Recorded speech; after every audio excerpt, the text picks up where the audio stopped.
open a booster box of Stellar Crown, the newest set in the Scarlet Violet era for the Pokemon TCG, featuring new rainbow-bordered Stellar-type Pokemon, as well as some amazing new illustration rares. We're going to take a look at the pull rate, see if anything has changed from the last sets to this one, or if there's any difference in the card quality. We're also going to be giving away 2 build and battle kits in today's video. So to enter the giveaway, all you got to do is make sure that you are subscribed to the channel, hit that like button, make sure you hit the bells for notifications, but most importantly, leave a comment down below in the comment section and let me know what cards you're most excited for from Stellar Crown. All right, so here we go. Stellar Crown is finally here. Happy pre-release weekend, everybody. Hopefully, I'm going to see some of you at pre-releases over the weekend or later tonight at midnight at our local game store. So here we go, our first booster box of Stellar Crown, and let's see if we can get the top to pop here. There we go. We got our Stellar type Cinderace. Man, I am super pumped for this set. Let's take a look at the first pack art we got here. We got the Lapras Stellar type. Super excited for this. Man, let's go ahead and dive right in though and see what we can find. A lot of amazing cards for both collectors and players alike in this set. There are some really cool new stadiums that are going to see a lot of play, as well as a lot of different Pokemon. So we'll get to those in a minute. And Glass Trumpet, one of those cards, guys. Do not put this in your bulk. This card is going to be insane in the TCG. It's going to be so good for the card game itself. We got a reverse Mewtwo. I didn't even see this artwork. That looks so good.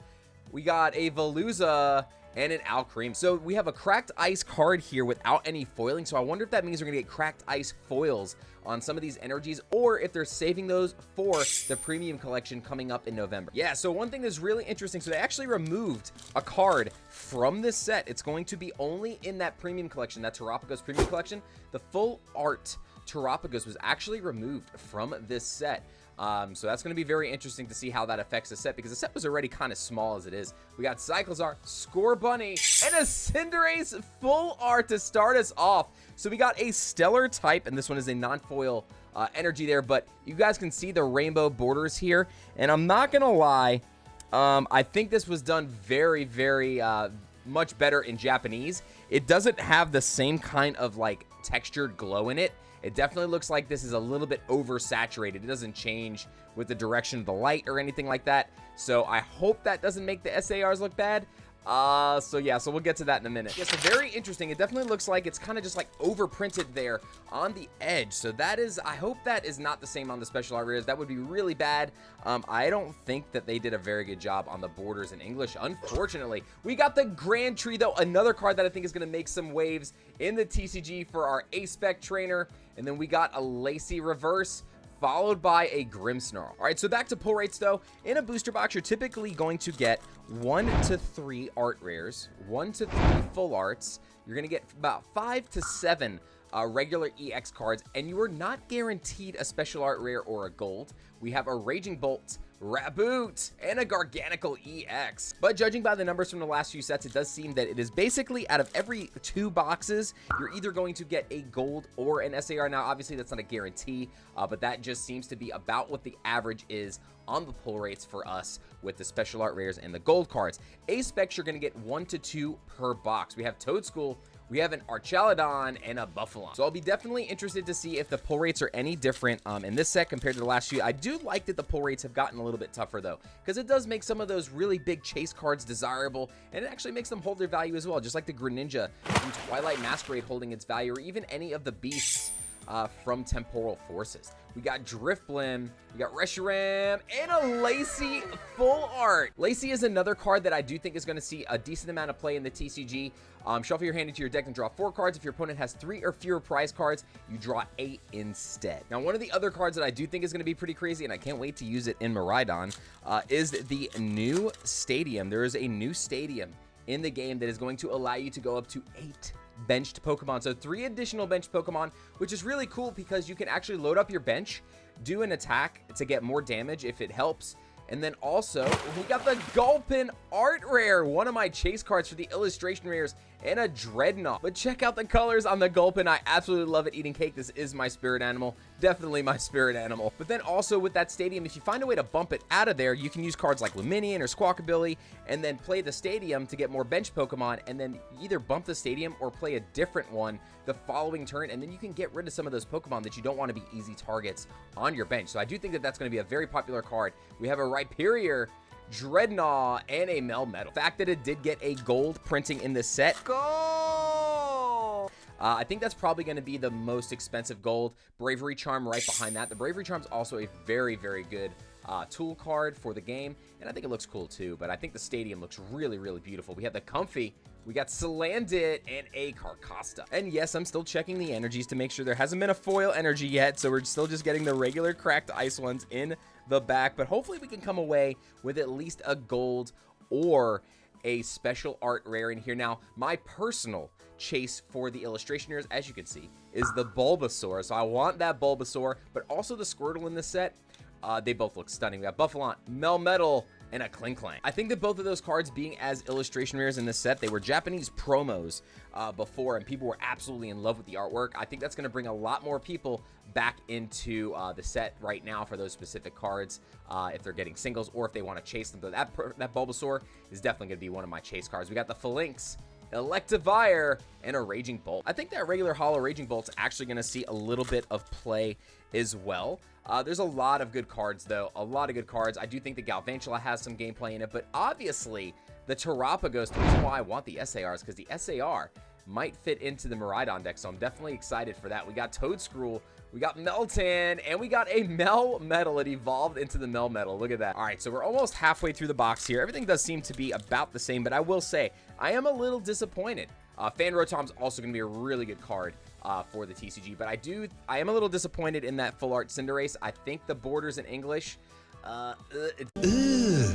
it's definitely like a matte finish. It's not a glossy finish and doesn't change color with the direction, so that is a little bit of a letdown. We got Carcosta and a Ladian, but who knows? Maybe the Stellar type special art rare Pokemon look better, and they didn't do the same thing. Hopefully those with the texture have a little bit of shine to them, so that they change a little bit, like similar like lenticular cards change the direction the way you look at them. I feel like we've been getting that on the textured cards in the past. We got Dubwool, Area 0 Underdepths. This is the card I was talking about.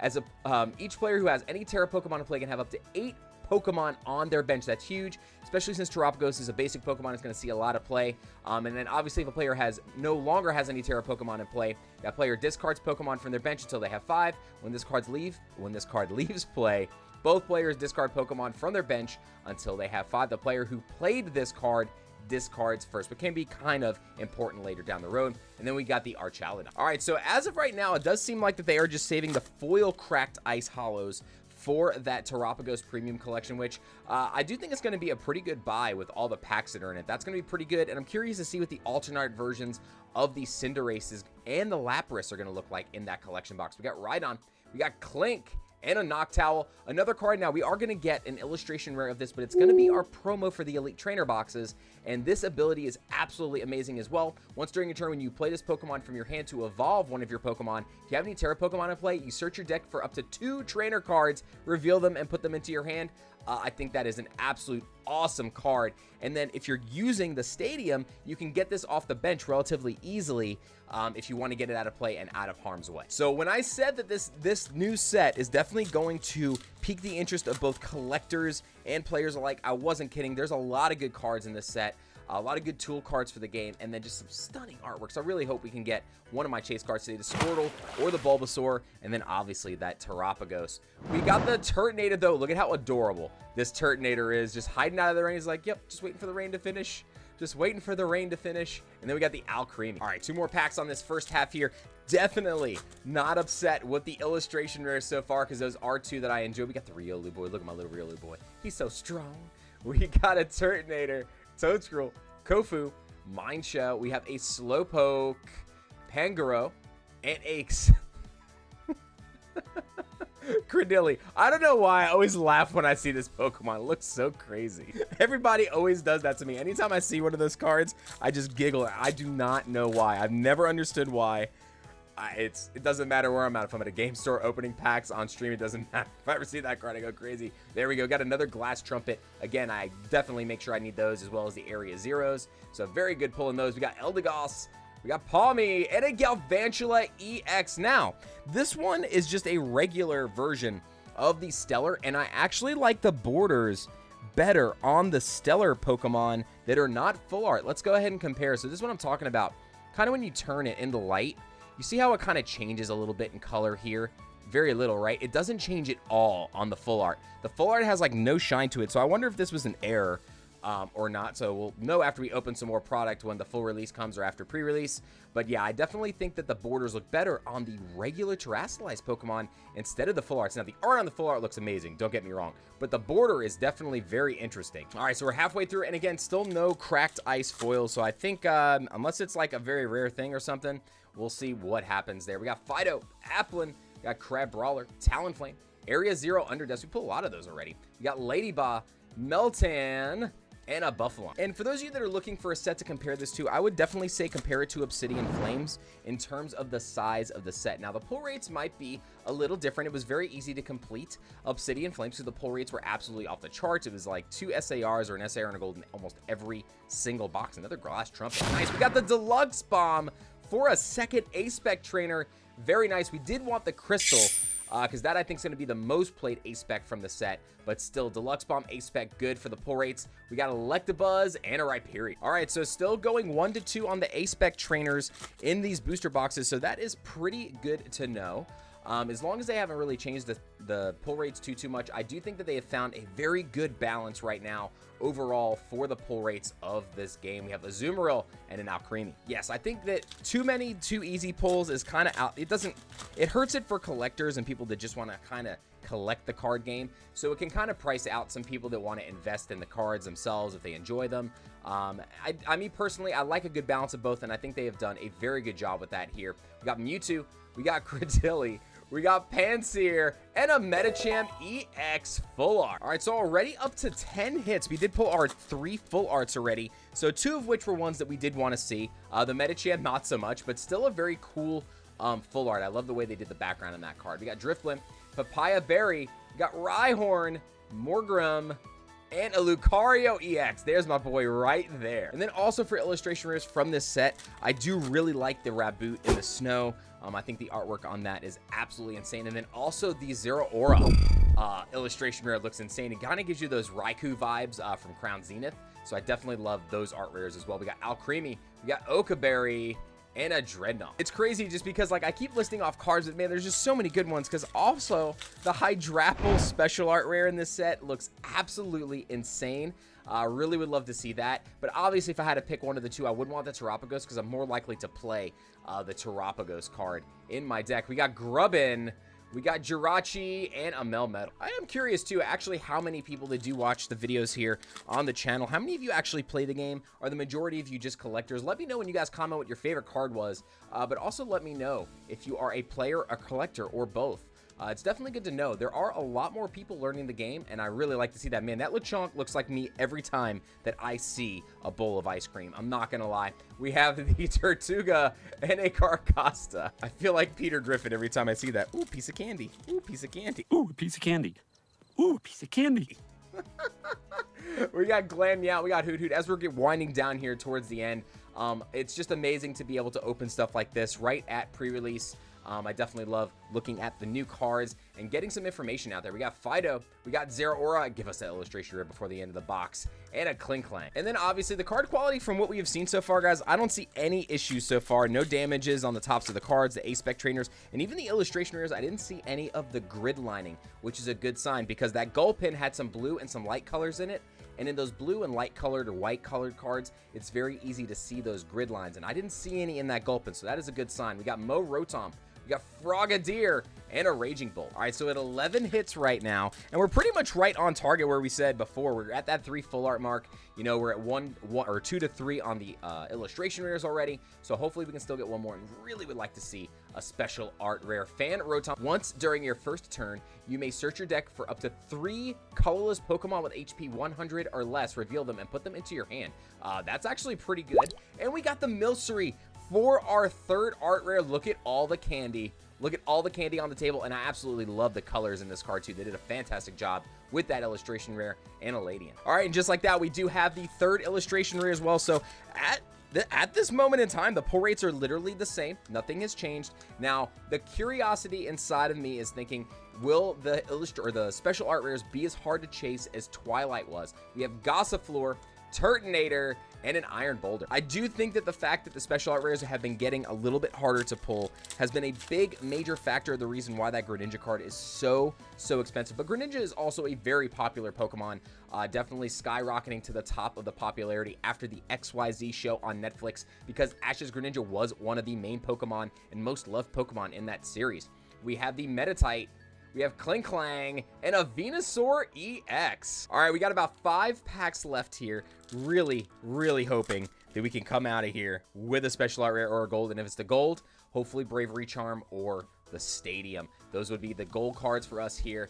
And overall, the quality, everything else looks fantastic. Tauros, we got Rapidash, and a Noctowl. So again, just another amazing set by Pokemon here. I do think that the set will be a little bit easier to complete than Twilight Masquerade because it is much smaller. It's on that Obsidian Flames level. But I am also looking forward to Surging Sparks and then all the things we have to offer next year. We got the Team Rocket set coming out. We have potentially Tag Team Pokemon, depending on what that's going to be like. From some of the keywords we saw. We got Crabrawler, we got Chinchou, and a Cinderace EX. And again, just kind of comparing side by side, if you look at the borders, you can see that the regular one kind of does have a little bit more sheen to it. This one has more of like a flat color to it. But also the owner's Pokemon coming back, such as Marnie's Morpeko or Marnie's Grimmsnarl, cards like that. I'm super excited to see the emblem and bring back those Gym Hero and Gym Leader vibes. I'm super excited for that. And that is just like this super nostalgic feeling. We have Applin, Gravity Gemstone, and an Archaludon. When I saw that trailer at the end of Worlds,